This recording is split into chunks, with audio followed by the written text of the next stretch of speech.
I am chief of staff. So I am responsible for our design department, which oversees all of our R&D, our trend and forecasting. We also have visual merchandising and showroom construction. We're in the interior design industry, so we handle a lot of that. We partially own a factory in Japan that I'm responsible for with one of our colleagues. And I also oversee the executive team and our strategic sessions and weekly sessions and so forth. We are a wall covering manufacturer and distributor globally.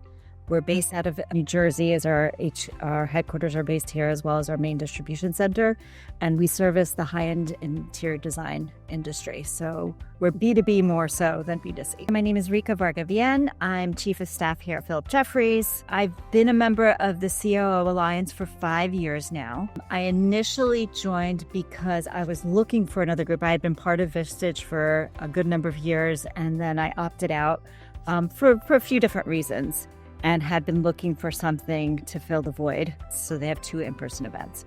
And that's what really made a difference for me. I very much felt like I was on an island by myself, trying to fend off and trying to rally everybody onto the same page with a lot of the initiatives, especially with the leadership team. You know, it's hard. Everybody's type A. They want to get it done their way. It's getting alignment and moving things forward. So that to me was something that I desperately needed, to just be able to have a peer group that I could reach out to. The in-person events, I have not missed one since I joined. One of the major things that came out of one conversation at a meal at one of these events, we were looking into a business operating solution system. We were about to go off and invest in something, and then I heard something from a member, and they shared their experience with one specific software program or solution rather, and it kind of put the brakes on the direction that I was heading and saying, oh, wait a minute, this is not the direction we need to be going.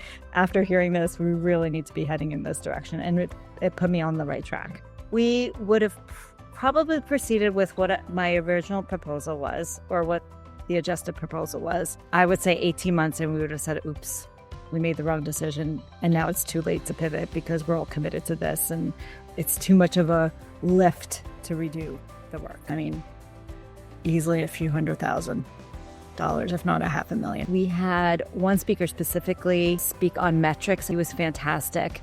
And I was able to take some of the learnings on which metrics to focus in on. We started tracking things that we didn't even realize we should be tracking. We also made some key changes in how we're doing our interviewing and hiring and onboarding process at the mill, which really made a difference too. So for example, we had a key hire. We had a new, I would say probably like a controller level hire that we needed to make, which was critical because we had somebody that was leaving, being retired out of the company that had been running their financials for over 40 years. Some of the changes that we made in the interviewing and onboarding process, we were able to secure a great hire, which was really hard, especially in the region of Japan. They're in the countryside where it's really hard to get good talent to come in.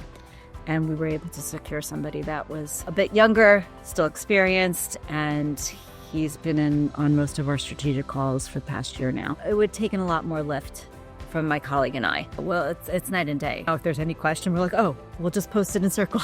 Or even Cameron. I've reached out to Cameron multiple times with different things. And he's like, oh, just send me an email here and I'll connect you to this person.